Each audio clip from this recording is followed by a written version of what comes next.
I think cycling in cities is incredibly beneficial to the cities for lots of reasons.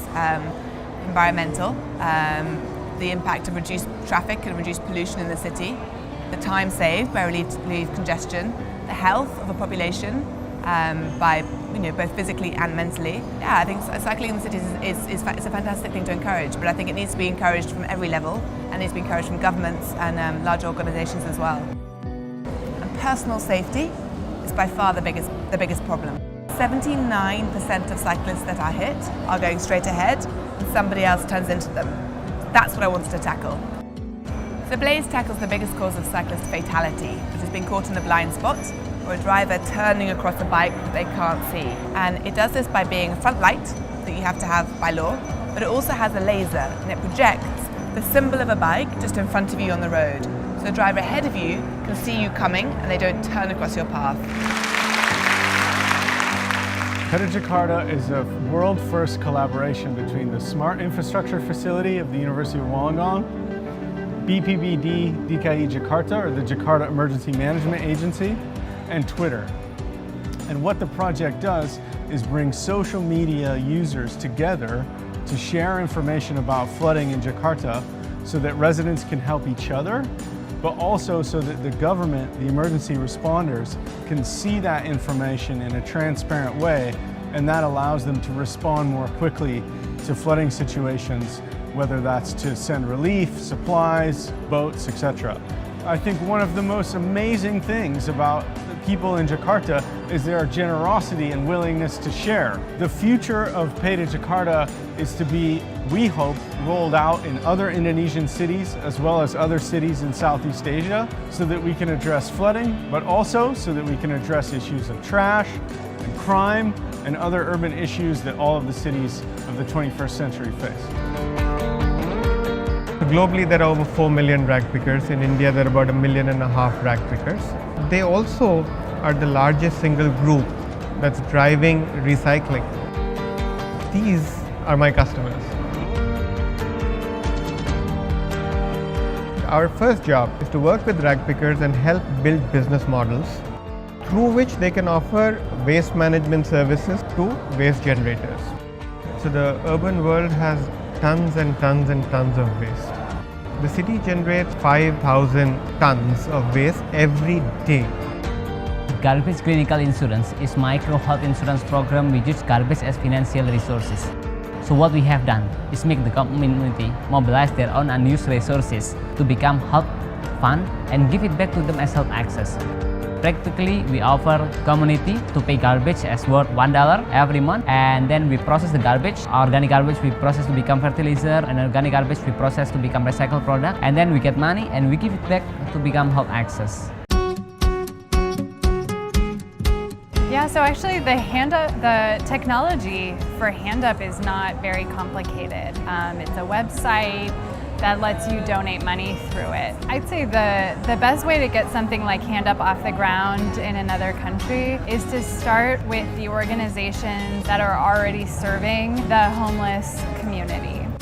Because those folks, they're already talking to them, they have access to the community, they know what they need, and then add in some technology right there. So when the social worker is meeting with the individual and they know what the need is and they don't have the resources for it, they can put that need and that story on the internet.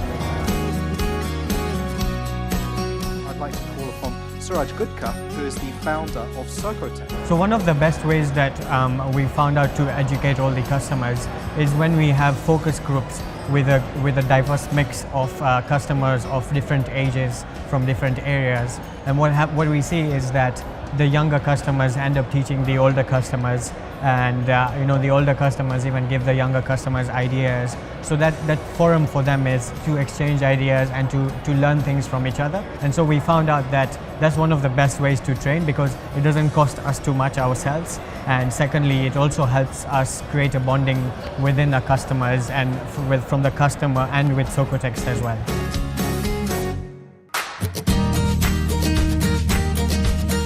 My city is a learning environment, a miniature town for primary school students, 6th graders which are 12 years old. And then they come to the Myanmar city which is a physical place. They are real companies, and we have planned these jobs, which they have the kids there for one day with the companies. So it represents of the real life.